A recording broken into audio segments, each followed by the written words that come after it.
السلام عليكم ورحمة الله وبركاته.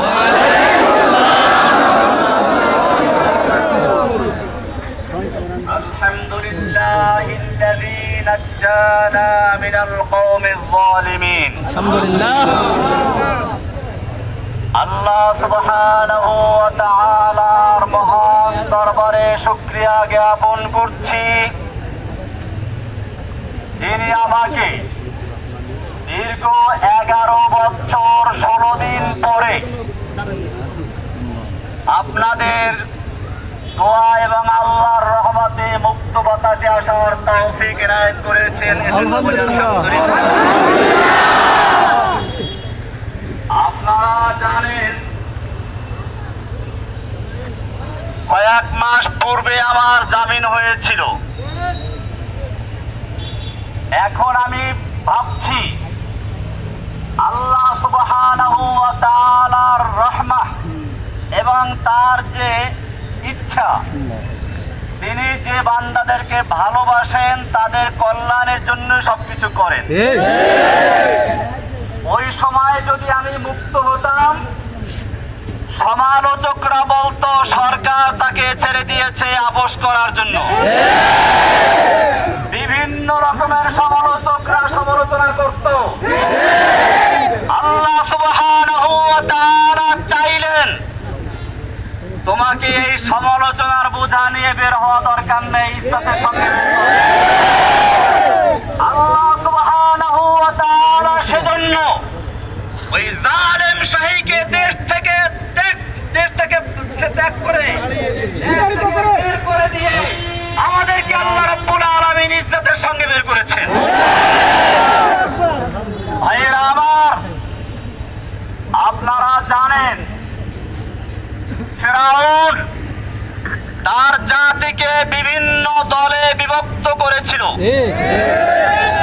কোরআনুল কারীমের সূরা কসস এর প্রথম থেকে 7 আয়াত পর্যন্ত সে বিষয়গুলো রয়েছে। আল্লাহ সুবহানাহু ওয়া তাআলা বলেন, ইন্না ফিরআউনা আলা ফিল আরদ, ফিরআউন মিশর ভূখণ্ডে সর্বে সর্বা এবং ধরাকে সরা জ্ঞান করে সবার উপরে সে স্থান করে নিয়েছিল। তার চেয়ে বড় আর কেউ নেই।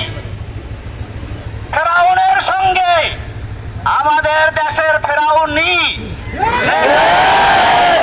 মিল রয়েছে।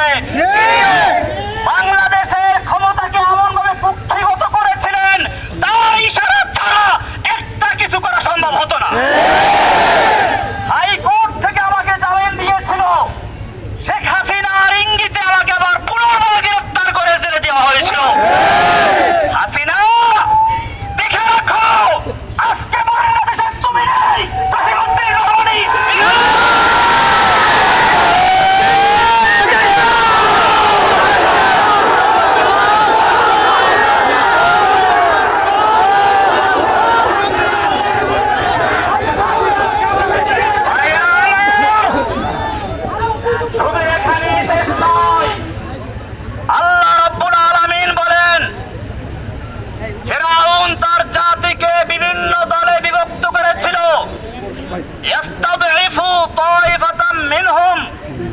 তাদের থেকে একটা দলকে সে দুর্বল করে রেখেছিল।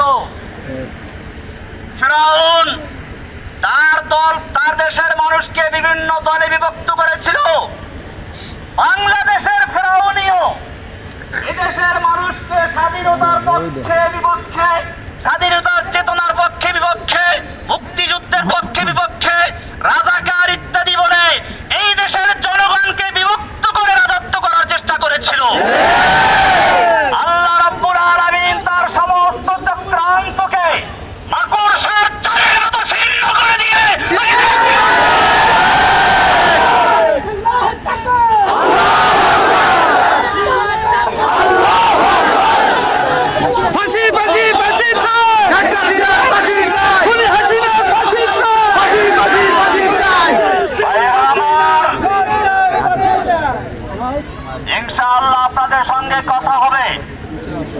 অনেক কথা হবে। আজকের এই স্বল্প পরিসরে একটা কথা বলতে চাই। আমি দীর্ঘদিন জেল থেকে বুঝেছি, ইসলামের দুশমনরা দেখে না কে কোন দল করে, তারা সকলেই দেখে কে মুসলমানকে ইসলামের জন্য কথা বলে। এখন আমাদের প্রয়োজন, সবচেয়ে বেশি প্রয়োজন ঐক্যবদ্ধ হওয়া। সেজন্য আপনাদেরকে বলবো, পিছনের দিকে আমাদের যাদের সঙ্গে বিভিন্ন রকমের তিক্ততা ছিল, যারা আমাদের সমালোচনা করেছে, আমরা তাদের সমালোচনার জবাব দেব কাজের মাধ্যমে ইনশাআল্লাহ।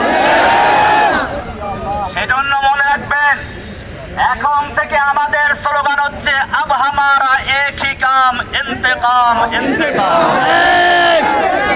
মনে আছে মাশাআল্লাহ? আমাদের একই কাজ হচ্ছে ইন্তেকাম, মানে প্রতিশোধ। কিন্তু এই প্রতিশোধ কিভাবে, শুনুন, ভালো করে শুনুন। প্রতিশোধ মানে এই নয় যেটা স্বাভাবিক অর্থে বুঝে আসে। প্রতিশোধের প্রথম কাজ হচ্ছে ক্ষমা। আল্লাহর নবী সাল্লাল্লাহু আলাইহি ওয়াসাল্লাম মক্কা বিজয়ের পরে যখন তিনি বিজয় বেশে মক্কায় দাঁড়ানো,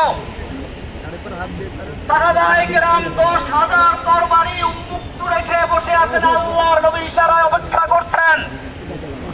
আল্লাহর নবী মক্কার কাফেরদেরকে জিজ্ঞেস করলেন, ও মক্কার কাফেরেরা, আজকে তোমরা আমার থেকে কেমন আচরণ আশা করছো? মক্কার লোকেরা বলেছিল, একজন উত্তম ভ্রাতা, উত্তম চাচার থেকে যা আশা করা যায় আমরা তাই করছি। আল্লাহর নবী সাল্লাল্লাহু আলাইহি ওয়াসাল্লাম সেদিন বলেছিলেন, আজকে আমি সে কথাই বলবো যেই কথা বলেছিল আমার ভাই ইউসুফ আলাইহিস সালাম তার ভাইদেরকে হাতের নাগালে পাওয়ার পরে। ইউসুফ আলাইহিস সালামের ভাইয়েরা তাকে কুয়ায় নিক্ষেপ করেছিল, কিন্তু সেই ভাইয়েরা যখন তার হাতের মুঠোর ভিতরে চলে আসলো, ইউসুফ আলাইহিস সালাম তাদের ক্ষমা করে বলেছিলেন, লা তাসরিবা আলাইকুমুল ইয়াউম, আজকে তোমাদের বিরুদ্ধে আমাদের কোনো ক্ষোভ নেই, আমার কোনো ক্ষোভ নেই, যাও তোমাদের সকলকে আমি ক্ষমা করে দিলাম।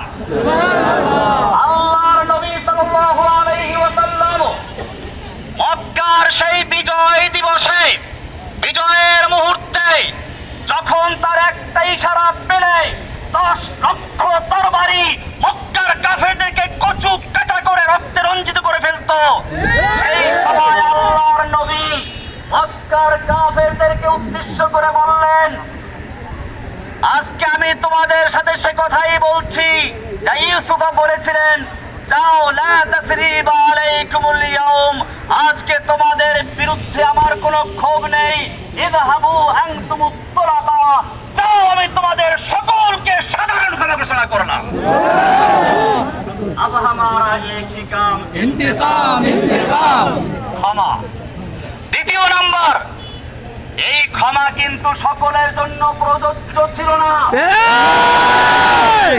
আল্লাহর নবী সাল্লাল্লাহু আলাইহি ওয়াসাল্লাম সেই ক্ষমার দিনেও বলেছিলেন, কয়েকজন লোকের নাম ধরে ধরে, এদের ক্ষমা নেই, এদেরকে যেখানে পাওয়া যায় সেখানে হত্যা করা হবে।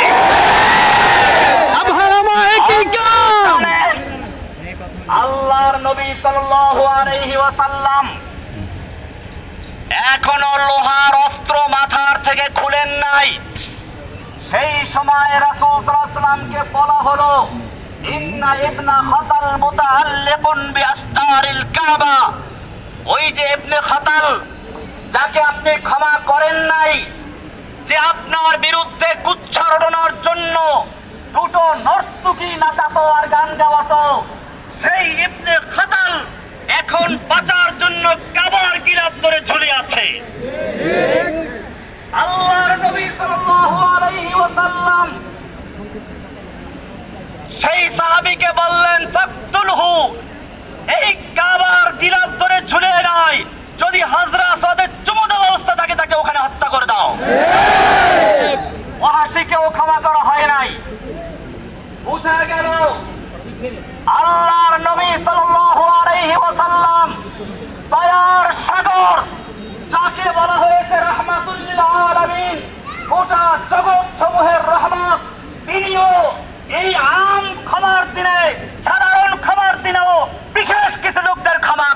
নাই? আজকে আমি বলতে চাই, এই দীর্ঘ ১.৫ যুগ পর্যন্ত হাসিনা সরকার নির্যাতনে নিপীড়নে যারা শহীদ হয়েছে, নির্যাতিত হয়েছে, আহত হয়েছে, পঙ্গু হয়েছে, হাত নেই, পা নেই, কারো চক্ষু নেই, এই রকম যারা ক্ষতি করেছে তাদের জন্য কোনো ক্ষমা নয়।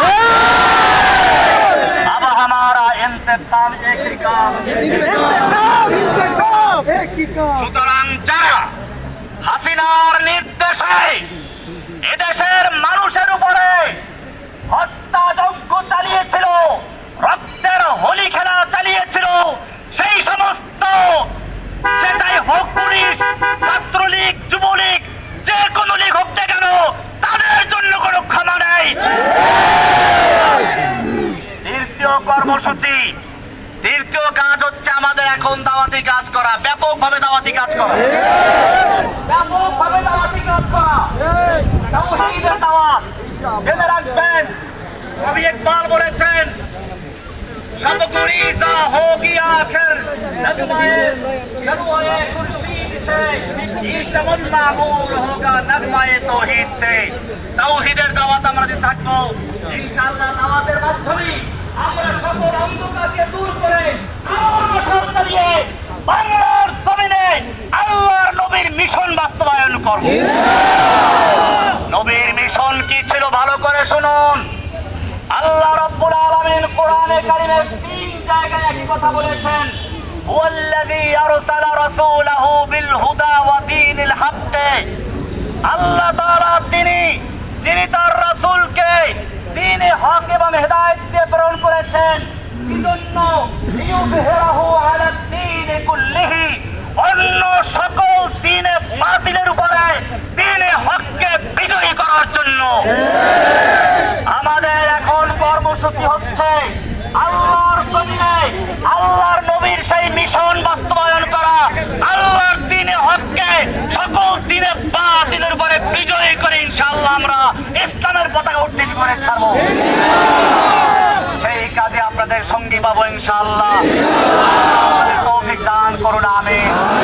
ধৈর্য ধারণ করুন, কোনো বিশৃঙ্খলা না করি।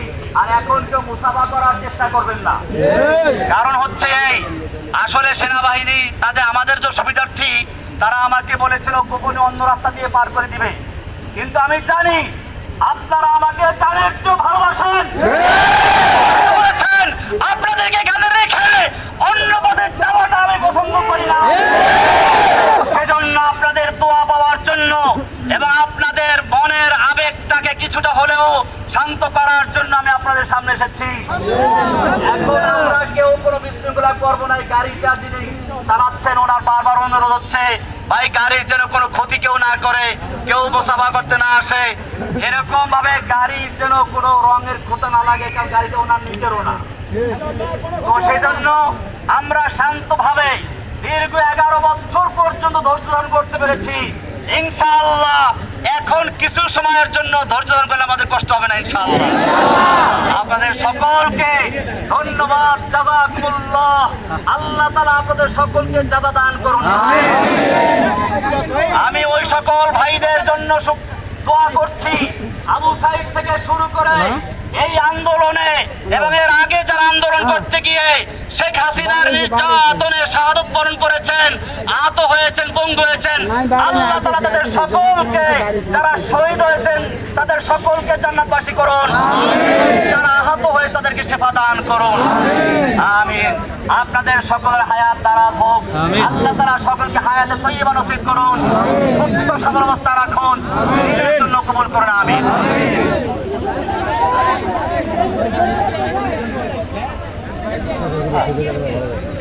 ভাই সাইডে হয়ে যায়, সাইডে হয়ে যায়, সকলে সাইডে হয়ে যায়, নিজ দায়িত্বে আমরা সাইডে হয়ে যাই। ভলান্টিয়ার লাগবে। আমরা ইনশাআল্লাহ পরবর্তীতে অতি অল্প সময়ের মধ্যে ইনশাআল্লাহ আপনাদের সঙ্গে আবার দেখা হবে।